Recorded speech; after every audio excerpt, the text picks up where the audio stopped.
My name is Charlotte Evans, 38 years old, and I've spent years crafting a life my family never acknowledged, until a moment forced their eyes open. You'd think I'd be hardened to their dismissals by now. But nothing stings like a father's public scorn. The family reunion was a lively scene, held in our old hometown park, with picnic tables overflowing with food, laughter ringing under the trees, and cousins darting around. My dad, Robert, stood at the center, his voice cutting through the chatter as he raised a glass. "I'm proud of all my children," he boomed, his gaze sweeping the crowd, "except the loser."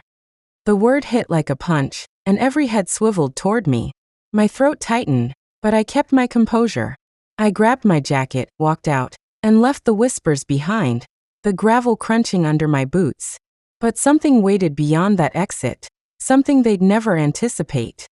Growing up, I was the middle child in a family that celebrated success above all. My older brother, James, 42, became a lawyer, and my younger sister, Emily, 34, a marketing executive. Both golden children in Dad's eyes. "Your siblings have ambition," he'd say, while I sketched quietly or pored over interior design magazines. Mom, Margaret, would chime in, "Charlotte's just unique." By 16, I was the odd one out, my love for design brushed off as a childish whim. James's law school acceptance got a celebration. Emily's first campaign win earned a toast. When I enrolled in design school at 18, Dad muttered, "Pointless dream," and Emily snickered, "Good luck with that." I graduated with top marks, but no one called. The silence was my armor. After design school, I moved to the city, taking freelance gigs while chasing interior architecture. At 25, I won a $12,000 cafe renovation, but kept it quiet. Dad would have called it trivial. I worked late nights, drafting layouts, securing contracts, building a portfolio no one cared to see. At 30, I founded Evans Interiors with a $60,000 loan. My first big break, a $250,000 office redesign, succeeded, but I didn't share it. Mom's occasional, "How's the side gig?" texts were the only family contact. I recorded them, a silent ledger of their disregard. The reunion invitation arrived 6 months ago, a handwritten note from Dad. "All family, no excuses." I considered skipping it, but a flicker of defiance, and a need to prove myself, pulled me back. I arrived in a sharp blazer, my firm's logo subtly stitched, carrying a portfolio of my designs. James boasted about his firm's merger. Dad's advice was key. While Emily flaunted her ad campaign, Dad's thrilled. Dad glowed, "My winners." Then his eyes found me. "Charlotte's still chasing fantasies," he said, and the table chuckled. I forced a smile, my chest aching. Emily whispered, "Loser vibe," and Dad's toast cemented it. I walked out, the word loser ringing, but a plan was forming. That night I couldn't rest. Their laughter replayed, Dad's jab, Emily's taunt, the family's amusement. I called my friend, Tom, a builder who'd supported my firm, and unloaded. "Turn it into fuel," he said. "Show them." I recorded it, his voice anchoring me. I dove back into work, landing a $90,000 boutique hotel redesign, my firm gaining traction. Tom suggested documenting my journey, and I launched a vlog, crafting my rise, teasing my story, its views hitting 200. I posted on LinkedIn, "Evans Interiors wins hotel contract," its views reaching 250, comments like, "Amazing talent," boosting me.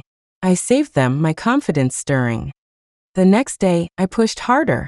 I hired 2 designers, investing $25,000, and pitched a $180,000 gallery project, winning it with a striking concept. Tom reviewed my recordings, urging a family update, and I drafted a message. I tweeted, "Rising from shadows," hinting at family slights, its retweets hitting 350. Comments cheered, "Keep shining." I saved them, my presence growing. At a design expo, I secured a $120,000 grant, connecting with a mentor, Mrs. Carter, who lauded my vision. My vlog views climbed to 300, and I sensed a shift.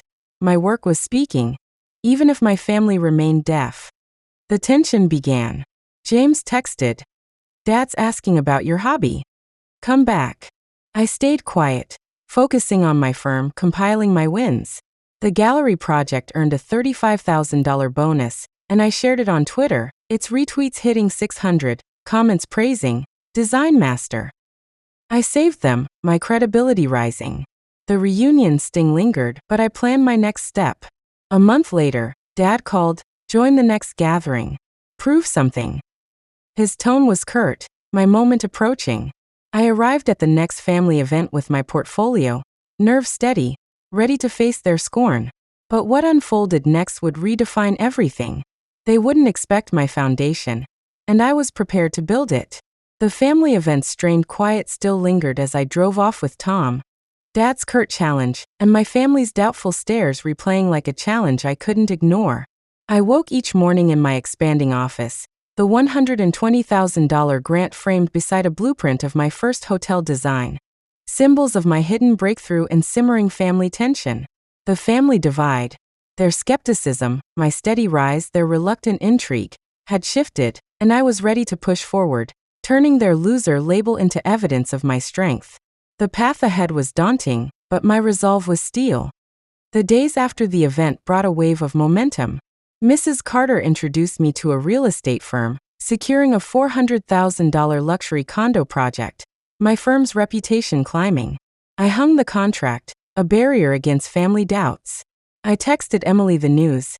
Evans Interiors landed a condo deal, but she replied, Dad thinks it's a fluke, her tone sharp. I saved it, my determination hardening.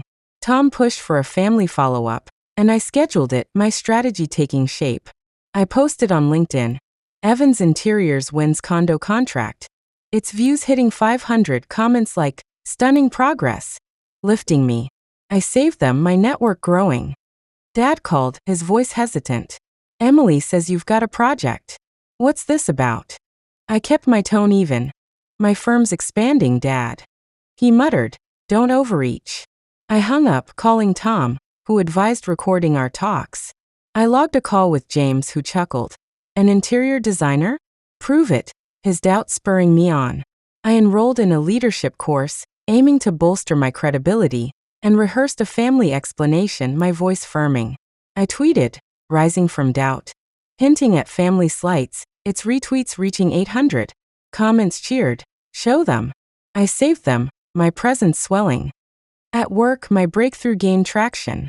The condo project grew to $600,000, and my green design won a city sustainability award, earning a $20,000 prize. Mrs. Carter said, Charlotte, you're a trailblazer. Unaware of my family's view, I presented the award, and my firm received a $25,000 bonus, my influence rising. I vlogged, designing my destiny, teasing my journey, its views hitting 500. Mr. Hayes, a developer, offered a $250,000 office tower project, my reach expanding, but I kept it close, a secret to unveil later. The tension mounted. Emily texted, Dad's puzzled. Clarify. I stayed silent, focusing on the family prep, gathering my achievements. The course earned me a certificate, and I shared it on Twitter, its retweets hitting 1,100, comments lauding, design visionary. I saved them, my credibility soaring. James invited me to a family lunch. Dad wants evidence. Bring it. His tone curious, my moment nearing. The family lunch convened at Mom's house, Robert, Margaret, James, Emily, and an aunt present. Over roast chicken, Dad opened. James says you've got deals. Still a loser. Emily added, let's see it. I stayed composed, presenting my portfolio. $600,000 contract award bonus. My firm's thriving, I said. The room stilled, and I played Tom's voicemail. Charlotte, you're unstoppable. Their expressions shifted, my case unassailable, but the full impact hung in the air, unresolved. My breakthrough deepened. Mr. Hayes's project escalated to $350,000, and the city granted a $750,000 urban renewal fund. My earnings surging. I tweeted, from loser to luminary, sharing my rise, its retweets hitting 1,500. Comments cheered, you're a star. I saved them, my voice echoing. Tom drafted a family recognition letter, holding it as leverage. The lunch ended with Mom's tentative, we misjudged you, a fissure in their wall, but no full reconciliation, leaving a gap. The next family occasion, a charity gala loomed. I arrived with Tom, my presence steady, dressed in a suit from my bonus. James greeted, "Dad's interested," his tone softer. Mid-gala, Mr. Hayes announced, "Charlotte's design transformed our tower." The crowd hushed, my family's table freezing. I smiled, "Thank you, Mr. Hayes." The moment faded, and I faced their stunned looks, Dad's furrowed brow, Emily's wide eyes. Their loser label had wounded, but this hinted at respect. The gala marked a pivot, and I awaited their next move, apology or awe, with cautious hope. They wouldn't expect my empire, and I was ready to shape it. The charity gala's stunned hush still echoed as I left with Tom, Mr. Hayes's words and my family's wide-eyed stares replaying like a rising wave. I woke each morning in my thriving office, the $750,000 urban fund framed beside a mock-up of my office tower, symbols of my hidden recognition and shifting family tension. The family divide, their surprise, my established authority, their hesitant shift, had reached a turning point, and I was ready to claim my place, turning their loser label into a badge of honor. The path ahead was transformative, but my resolve was unbreakable. The days after the gala brought a surge of validation. The office tower project grew to $500,000, appointing me lead designer, and Mrs. Carter's network secured a $1 million community center grant. I displayed the documents, proof of my worth. I texted Emily the update. "I'm leading a tower project," but she replied, "Dad's unsure," her tone cautious. I saved it, my determination stealing. Tom urged a family reconciliation, and I planned it, my strategy advancing. I posted on LinkedIn, "Evans Interiors leads tower design." Its views hitting 600, comments like, "Inspirational leader," boosting me. I saved them, my network solidifying. Dad called, his voice softer. "Mr. Hayes mentioned you. What's this tower?" I held firm. "My firm's leading it, Dad." He paused. "We need to understand." I hung up, calling Tom, who advised a public acknowledgement, and I recorded it, his voice steady, "You're the future."